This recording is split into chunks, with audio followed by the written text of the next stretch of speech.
Hey everybody, my name is Dan Clark and my YouTube page is Life After Religion, and I just want to invite any of you there that haven't been there.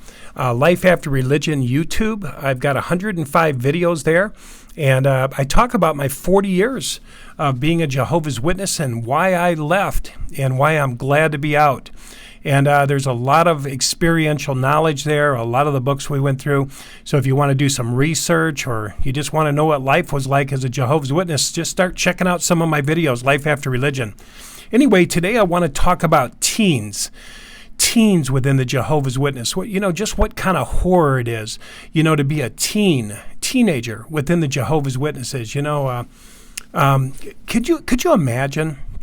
A kid's 10 years old and he's used to celebrating his birthday, used to celebrating Christmas, used to going to grandmother's house or auntie's house for Thanksgiving. And then all of a sudden he sees his mother, these nice people come to the door with book bags and, they say, we want to study with you. And, your mom starts having a study, your dad starts having a study. And the next thing you know, they're telling you, look, there's no more birthday parties for you, honey. And you go, why? And they tell you some crazy story about somebody who got hung or something in the Bible on his birthday or head cut off or something. Anyway, and then they tell you, well, we're not going to grandma's anymore for Thanksgiving and we're not doing Christmas. I mean, that would just blow you away, just that alone, right? Can you imagine your birthday gone? Everybody, that used to come over, all your friends and neighbors, that used to come over and, sit around with you and smile at you and sing you happy birthday, and you'd have cake together and you'd say, oh my God, this is wonderful, and everybody would have a good time. And that's gone. So now that's gone. And then they tell you that the friends that you used to have, you can't hang out with anymore because they're part of Satan's world, because they're part of the world out there outside of our organization. And we don't associate with those people. They're part of the people that are going to be destroyed any day. And you think, man, Bobby, Tommy, Kimmy, all these people, and you go, are you kidding me? And of course, what do you do? What do you do as a young man? What do you say? You just have to conform. You have to conform. Imagine what that would do on the inside, the hurt. I've got to throw away all my friends now. I can't have a birthday party. There's no more Christmas under the tree. There's no more big turkey and football games at grandma's and everybody sitting around having a good time and laughing and joking. No, it's all gone. And what's going to replace it? We're going to give you a magazine route. We're going to give you a magazine route. And you don't get paid. You're going to be a door-to-door salesman. We're going to teach you how to sell at the door, sell our religion. And that's what you're going to do for the rest of your life. And we're going to expect you to get so many hours. I mean, you just went into a matrix of slavery. But that's only a piece of it. Yeah, this is only a piece of it, because now all of your school activities are also going to be cut off. There's no extracurricular activity. Now, here's the thing. I don't even know what those are because I couldn't celebrate them. But apparently there's all kinds of stuff you can do after school, music and different things you can do after school. You can be part of the school newspaper and these different things. But as a witness, you cannot be a part of any of it. Just think about that. And then, this young man, he gets into adolescence and he sees this girl and, this girl looks at him and she looks at the girl and the girl says, hi, how are you? And there's this flare up, something inside happens. And you think, what's going on? That felt so wonderful. This girl looked at me, she smiled at me and she says, will you walk me home? And you go, yes, I'll walk you home. And you hold her hand and, you walk her home and you're feeling this thing in your heart, and you're going, this feels so good. What is this that I'm feeling? And you go home and tell your parents, and they crush you like an egg. They crush you like an egg. They rip your heart out of your chest. They say, you get rid of that worldly woman. She's a Jezebel. She's part of the world. I'm not going to let some worldly woman destroy my good boy. And so they destroy that relationship. And then comes prom. There's no prom. There is no prom. There was no prom for me. There wasn't even a thought of a prom. You know what I mean? This is sick. I'm watching all these kids get dressed up in fancy tuxedos and girls with some kind of rose on their arm and they're all going out and they all look so happy and they're all getting pictures taken. And I'm going, I can't do any of it. I can't go out with this girl and feel what it's like to take a girl out on a date to a dance, even though there's all kinds of people there. I can't do it. I mean, just think about that. I can't play in any sports. Maybe I'm gifted. I'm gifted in football or gifted in something. And no, you can't play in any of it. That's using the world to the full. This world is Satan's world. You can't use it. Well, when I was young, I grew up in the Witnesses. I wasn't kind of like the boy I just described, that his mother yanked him out of kind of a normal childhood and pulled him into a mind control cult. I grew up in the mind control cult, but I still had a desire to be somebody. I had a desire. I used to watch these kids walk around with these coats with these big letters on them, and I thought, man, those are cool. And all the girls liked them, and they were kind of walking kind of proud, and I thought, how do they get those? So I asked one of the guys, how do you get one of those jackets? And he says, well, you got to join one of the sports, running or something, or wrestling or something. And then you get a junior varsity, and then you get a varsity jacket. And I said, oh my God, that would be great. So I went down and I thought, well, I could join up with one of these. I won't tell my dad. I'm going to join up cross country. They just jog around. They're not hurting anybody, doing anything, getting beat up on the football field. So I joined up, and it was so exciting. I'm running, 2-3 miles with all these guys. And they said, okay, everybody, you got to take your clothes home and wash them. I was like, okay. So I brought my clothes home, and I left them in the kitchen, and my dad found them. Oh, my God. Boy! I'm like, oh, my God. Yeah, Dad. What the hell is this, boy? And I was like, what, Dad? What are these clothes? This looks like something from school, something, some kind of sport. Well, Dad, I was in cross country just running. Take them back. I was like, oh, my God. So, I took them back. Well, what did that do to me? That ripped my heart out. There goes the jacket. There goes the self-esteem. There goes anything worthwhile in my world right now. So, I didn't stop there. My dad worked out of town, and I said, darn it, I'm going to join wrestling. I like wrestling. I just like tangling all up in wrestling. So I joined the wrestling, and the same thing happened. My dad found those clothes, and he knocked me from one end to that house to the other. And what was what was I supposed to do? Just think about this. What was I supposed to do? Again, the only thing you're going to do in the Watchtowers, right now they're telephone solicitors, right? They're not going to meetings, they're making calls. They're telephone solicitors, trying to make Bible studies and bring people in on the telephone. But when we were in, it was the magazine route, and and that's all we did. Where's Dan? Where's Dan's gifts? Where's Dan's purpose? Where's Dan's creativity? Who the hell knows? I'm a Watchtower slave. So, my heart goes out. My heart goes out to these teenagers that don't get to live a normal life. It saddens me. It hurts me to see this happening. And, it gets worse. As you move from adolescence into puberty, as you start moving into adulthood, sexual desires begin to awaken in you. It's natural. The Bible says, become fruitful and become many and fill the earth and subdue it, right? So it's a natural desire for sexual desires to awaken. Well, what happens when you tell the elders sexual desires has awakened? Well, I was dumb enough to do it. Everyone says, oh, no, I wouldn't tell the elders anything like that. I wouldn't tell them I masturbated. I wouldn't go in there and do that. Well, I did. I went in there and told them. I said, I fell back once, And they said, well, Brother Clark, we're going to put up a calendar, and we want you to come back next week, and we're going to put an X on the calendar, and we want you to come back next week and just tell us how you did. And so I was like, okay. So I came back next week, and as you would know, I failed. I didn't continue to keep self-control, you might say. So I went in and told them, well, they started taking my privileges. They took the microphones away. They took the sound away. They took away my Watchtower reading, and they said, we're going to put you on private reproof, Brother Clark. You're not getting a handle on this. Well, what I didn't know was who can get a handle on it when these sexual desires begin to awaken? Who just has this self-control? You don't even know what it is. You know what I mean, going on. Well, there came a point where I was either going to lie to them and tell them I had this under control or I was going to be disfellowshipped, because they read a letter to the congregation from the platform that says Dan Clark has conduct unbecoming a Christian for normal adolescent behavior that everybody grows into. Everybody moves into that as we get older. Everybody does. So this is normal. This is a normal awakening of sexual desires. Well, there's no way to express it. There's nothing you can do. It's total abstinence. Well, what happens to the monks?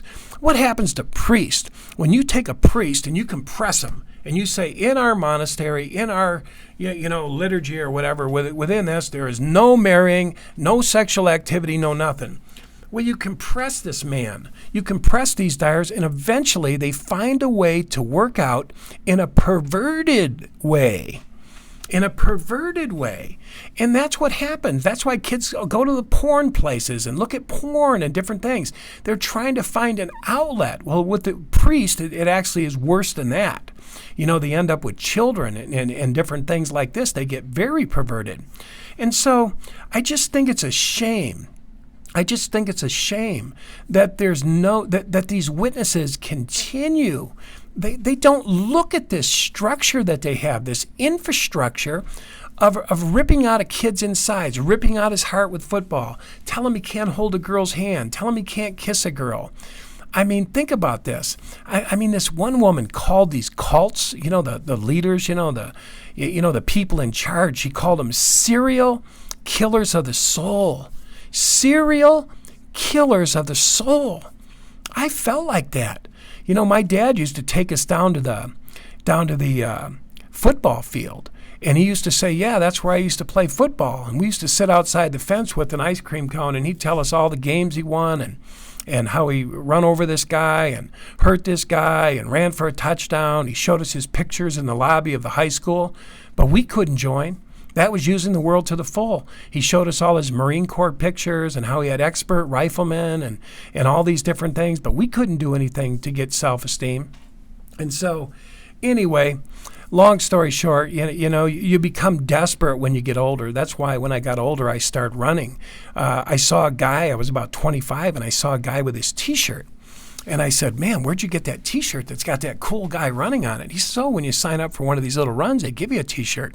Well, to me, that was like $1 million. That was going to say I was somebody. That was the code I never got. So when I was about out of the witnesses, I joined up for one of those races.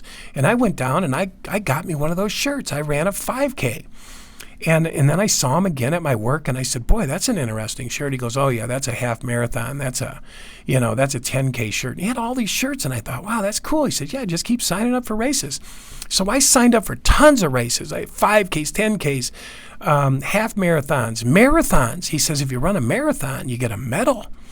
And so the next thing you know, I had a whole closet full of T-shirts, and I wore them every day. I was somebody. I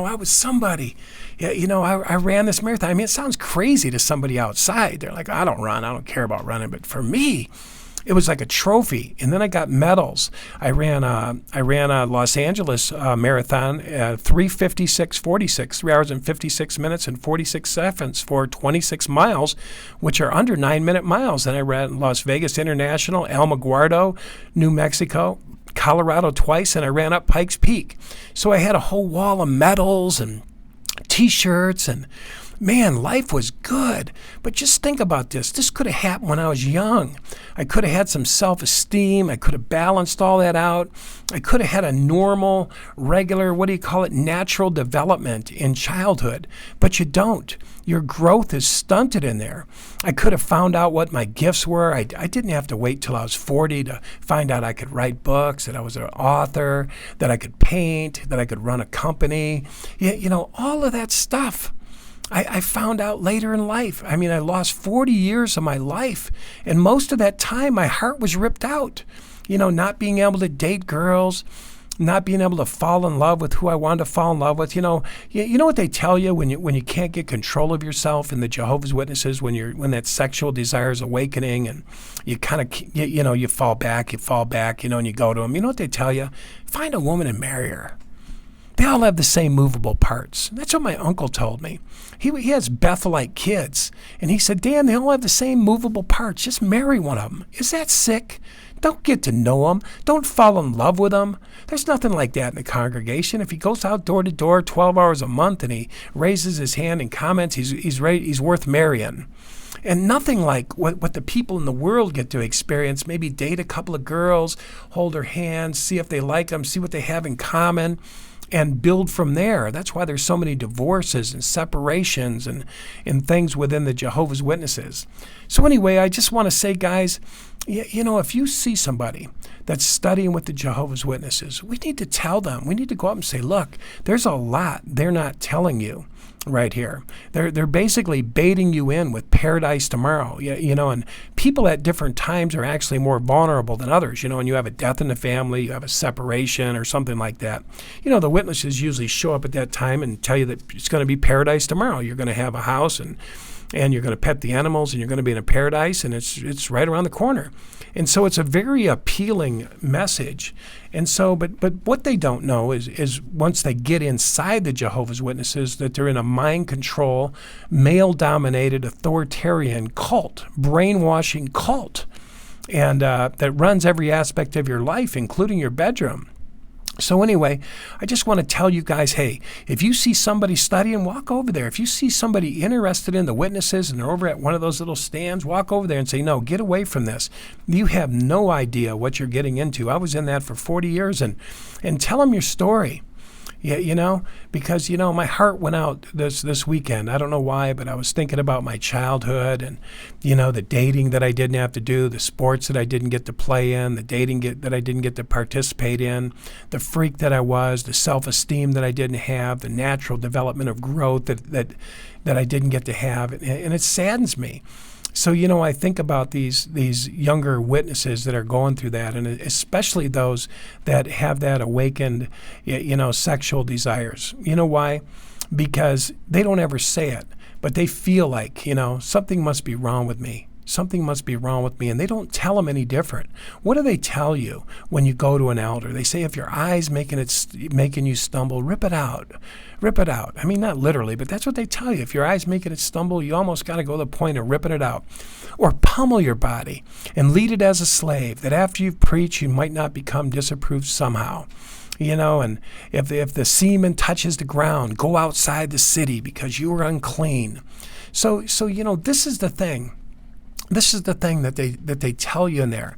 Well, what happens to the person that he never talks about is he starts to think there must be something wrong with me. I must be part of Satan's world. I can't get control of this. And you know what? I seem to be the only one in about 5 million people that's even talking about it. So there must be something wrong with me. And that's when problems start to happen. So we want to tell these people what goes on in there. My God, people. I didn't get to visit my family. I didn't know my grandma. My grandma's dead. My grandpa's dead. I didn't get to know them. When I went over to Grandma and Grandpa's, my dad would knock heck out of me too. Stay away from there. She's a Pentecostal. The only reason I want you over there is to pass out a Watchtower. I don't want you visiting her. I didn't get to know my grandma. And, if you become a witness, you might not get to know your kids if they don't come in the truth, or if they leave the truth, as they call it. So I just want to tell you, hey, take this video, pass it around, share it, put it on your Facebook page. Let people know what's going on in there. If you know somebody vulnerable, tell them, hey, listen to this guy's video. He'll tell you a little bit about it. He's been in there 40 years. And like I said, I've got 105 videos on my page, Life After Religion, YouTube. So if you go to YouTube, just type in Life After Religion, and if you subscribe, you'll get videos like this. So anyway, guys, I just want to say that's it. I want to say thank you for listening. And let's be activists for this. Now that we've gotten out, got our lives together, and we've seen what God has in store for us, that we have all these gifts and talents that are just begging us to use. We weren't meant to be telephone solicitation business. We weren't meant to be Watchtower peddlers and have a magazine route. That's all old garbage. That's not who you are. Passing out magazines that are out of date a year after they come in. I mean, that's not who we are. So anyway, guys, that's all I want to say. I want to say thank you for watching. And like I said, pass this video on, share it. Share it with people. Subscribe to the page for sure, because it gets more exposure and it gets more views, so more people can see the information. It's like when people like it, they say, oh, they like it, so they put it in front of more people, and that's a good thing. I could care less about the numbers, but the beautiful thing is more people get to hear what's really going on inside the Watchtower, what the things Watchtower doesn't want you to know. Okay? So anyway, that's it. Thank you so much. Dan Clark, Life After Religion. And you guys have a wonderful week, where whatever day you're listening to this on. And just know that I love all you guys. I've gotten out. I've been out 20-some years. My life is good. My cup is overflowing. Everything is good. You don't have to stay in this mind control. You can completely heal your life and make something wonderful of your life. Okay? You weren't meant to be a Watchtower slave for governing body. All right. That's it. You guys have a great evening. Thank you.